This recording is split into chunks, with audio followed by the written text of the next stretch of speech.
Hey everyone, Andy from Steer Smarts here to talk with you guys for a few minutes about boot seals. We get people every once in a while calling or they tore one, and we have replacements available.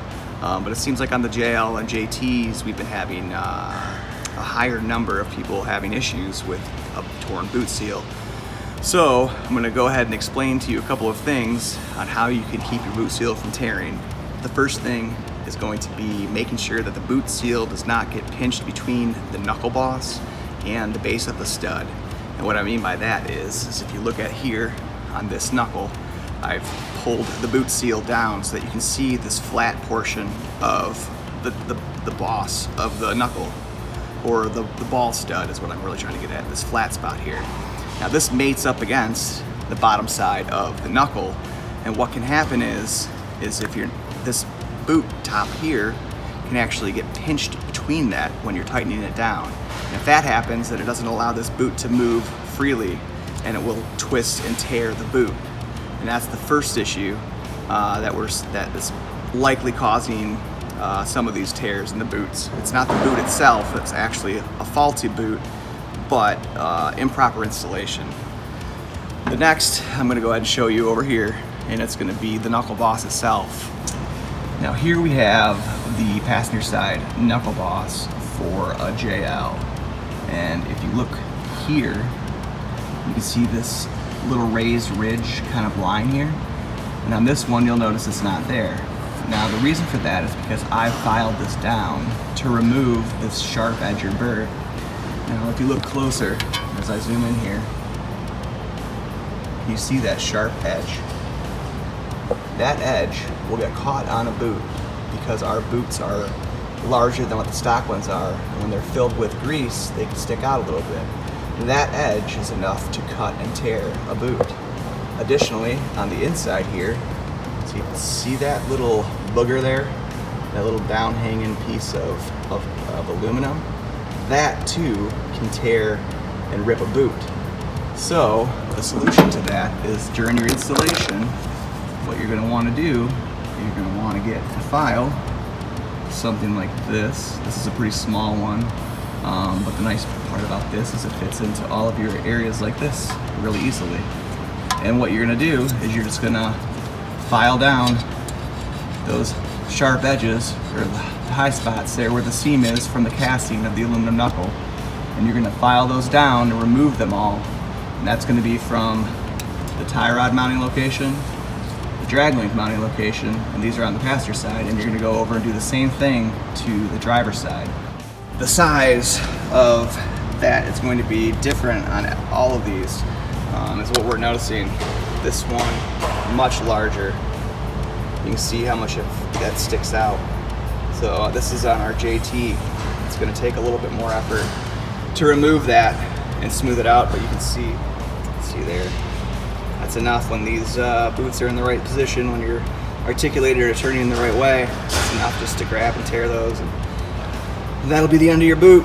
Now I have a few different style files here. This one's got a slightly more aggressive texture to it, so it's going to remove more material more quickly. So that's why I'm going to use this one initially here.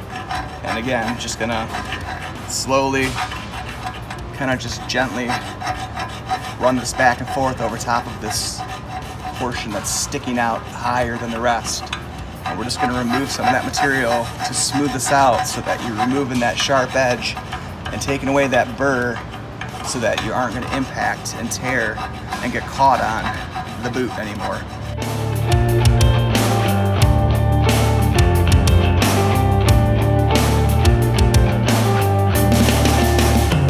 Something that you can use would be like these gloves, for example. Like I can run this over that spot that I've fixed and nothing snags or grabs. You can hear that's actually grabbing. See, that's already almost there, it's not grabbing. But that little edge there is still gonna have to come off.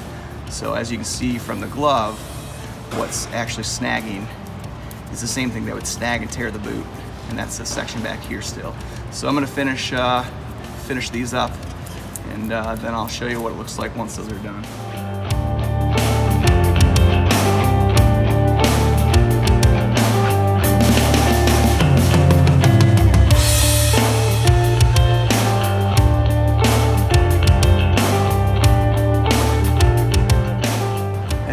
no actual noise from me moving my finger over that. So technically it's probably pretty good, but I'm gonna continue to file this down a little bit more to smooth it out.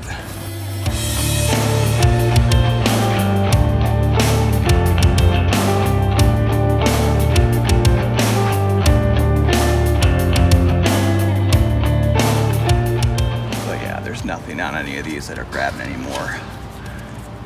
So let's get you closer there so you can actually see. So you see now there's that edge has been smoothed off, and the same with what was down here. You know, you could tell there was a bit of a harsh edge there before until it's not really present anymore. Probably clean that up a little bit more if you want.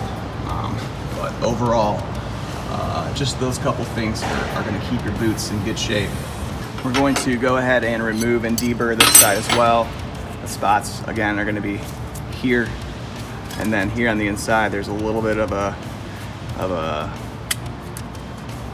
I don't know, a booger or a lip or whatever you want to call it from the seam here, from the casting. As you can hear, my glove getting caught on both those. Again, we're going to smooth those down until that doesn't happen anymore.